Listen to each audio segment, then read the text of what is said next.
as we go to our panel presentations. All right. Well, thanks so much for coming this morning. Like, it's kind of amazing having so many people support it. Like, this doesn't happen all the time, you know. So a little bit about me.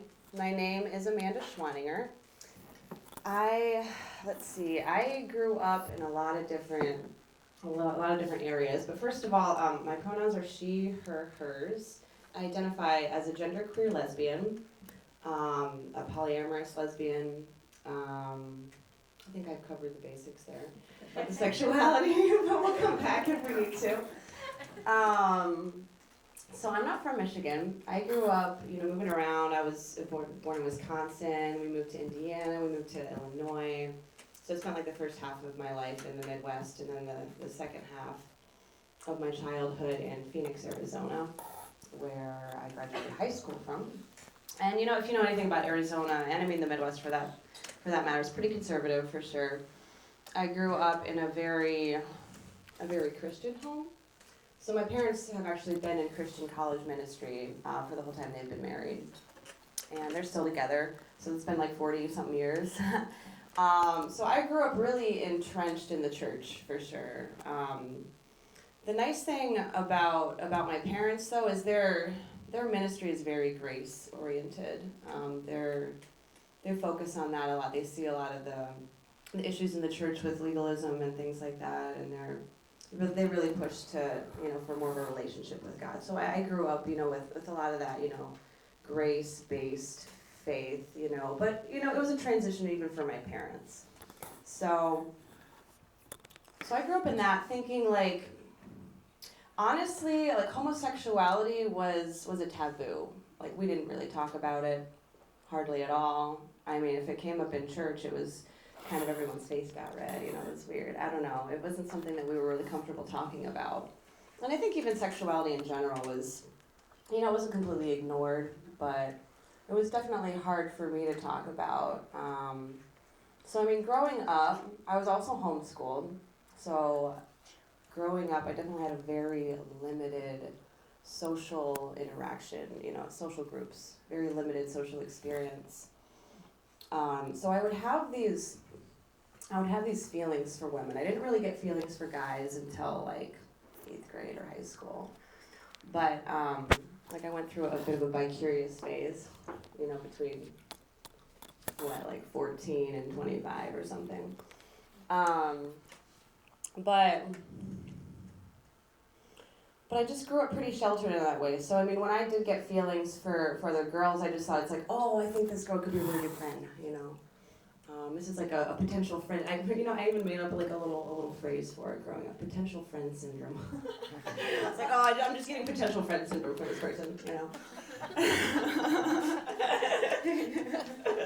So, because I was like, trying to explain, I'm like, why am I so like obsessed with thinking about this girl or whatever? And I just couldn't quite explain it. And my brain was not ready to accept that I, have feelings for women, like sexually. I grew up behaving very well, being, it's definitely perfectionist. I actually have OCD, so that, it's part of the perfectionism. But I just had an idea in my mind of, like, who I'm supposed to be. I'm supposed to get married to a guy someday, and I don't know. I wasn't whole sold on the kids thing, but definitely thought I was going to get married to a guy. But anyway, so I mean, my sexuality was largely ignored. It was later in high school. I was a junior in high school when I had really powerful feelings for my best friend. And I mean, just even having a best friend was like amazing for me. I was like, that was like my dream thing. Like I had the best buddy who we did everything with. I'd watch Anne of Green Gables a lot, and I just wanted that bosom buddy, like Diane and Anne, they were just like best friends, and I was like, I want that so bad.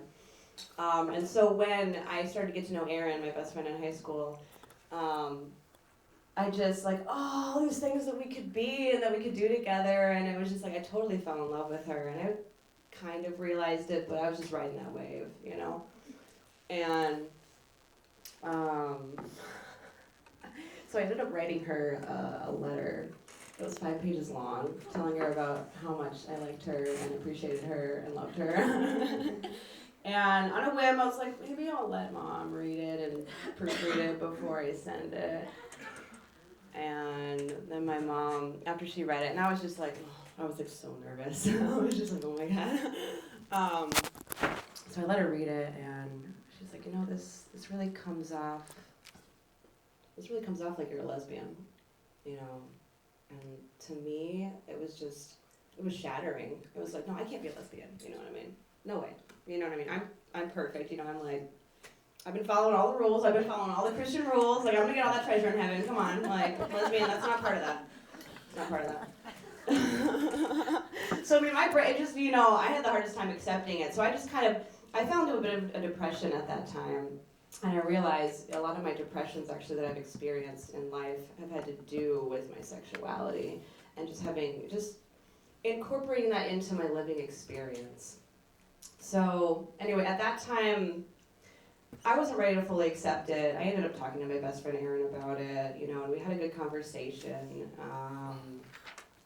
But she didn't judge me for it. We were still friends. It was more just my feelings inside that I didn't feel quite right, wanting more from a friendship. But fast forward a bit, I moved on to college. I ended up going to Colorado Christian University when I was 18. So I moved it's actually Tempe, Arizona that I was in. So I moved from Tempe to Lakewood, Colorado, outside of Denver.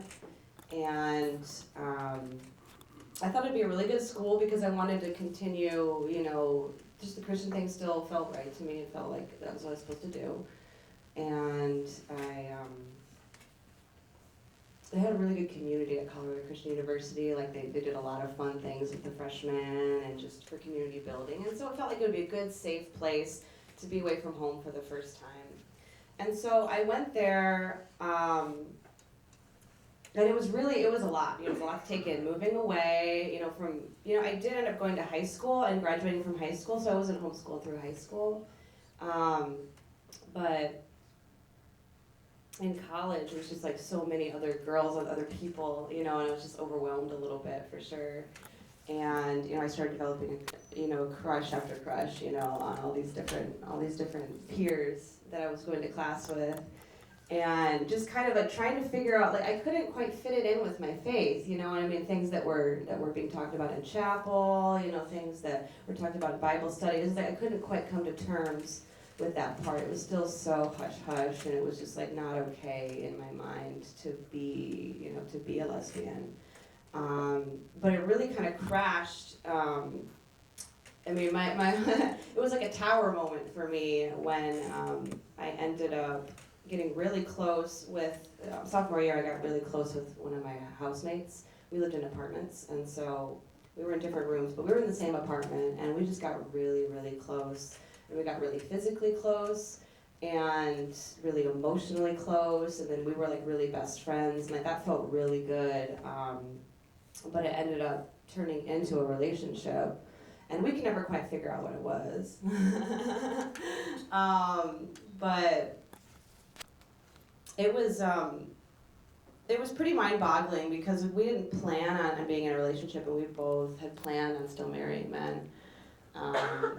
But then we ended up having sex, and it was like, wow, okay, that just happened. You know what I mean? We're here. And we still, for a while, like we ended up being on and off for about 6 years. And we were in a codependent relationship. I mean, we were each other's like lifeline. I remember, telling my parents about her, and they could tell that we were in a healthy relationship, that we were really codependent on each other. And so they were worried about me, but I guess their worry made me feel like my sexuality was rejected. They did support, me as much as they could, but it kind of turned into this battle with my parents, and I wasn't really, used to being in conflict with my parents. So it was really weird and isolating for me. So then I leaned even harder on my girlfriend, and so we, became even closer. So we went through that whole thing. I mean, I didn't even I wasn't even out at that point. I was at Colorado Christian for about 2.5 years, And it was when I was 21 that I ended up kind of making the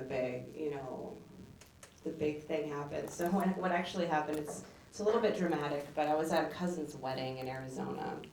I'd come back, I was 21, so I think at that point I had stopped, I took a break from college, and I was living with my girlfriend at the time, and, I didn't really drink before I was 21, part of the good girl thing, my good girl complex. But when I was 21, I started to go really hard, and I was just like, wow, okay, this is fun, and not at sometimes for sure, but not on the other end. So I went to my cousin's wedding in Arizona, and let's see. I was still in my pretty rebellious phase with my parents, and I was just like, why am I here? Like, these family obligations, like, I don't like weddings, but I felt kind of trapped, like I was supposed to be there, we were good friends growing up, with the bride, and so, but I was just, I wasn't really sure what was going on, and so I ended up buying some vodka and making screwdrivers in the car. So like while we were waiting for the wedding to start, it was just like I was pouring a few, and I was like, well, this will help help me get through it. And so I took a few drinks, and I went back, and I was feeling a bit better, and went through the process. I ended up having, and the thing about it is it's actually a dry wedding, so they didn't serve alcohol at all. But in the groom's room, where my brother-in-law kind of ushered me back there. Oh, wait, let's go, help me get something from the groom's room.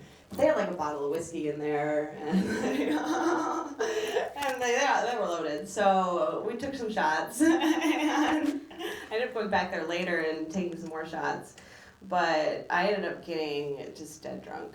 And, at one point, I think it was after dinner, I had to go to the bathroom, and I didn't get out of the bathroom. Like, I was there for hours. People started, wondering about me, and I was definitely, like, throwing up, and I missed, like, the whole rest of the wedding, after everything. And it was so incredibly embarrassing, but I was in so much pain. We ended up going back to the resort later, and on the way back, it was just humiliating. I was like throwing up in the car. I felt so terrible, and my sister was like calling me a bitch. It was just like, it was just not a fun situation at all. And I was like throwing up all night, back at the resort that we were staying at, and the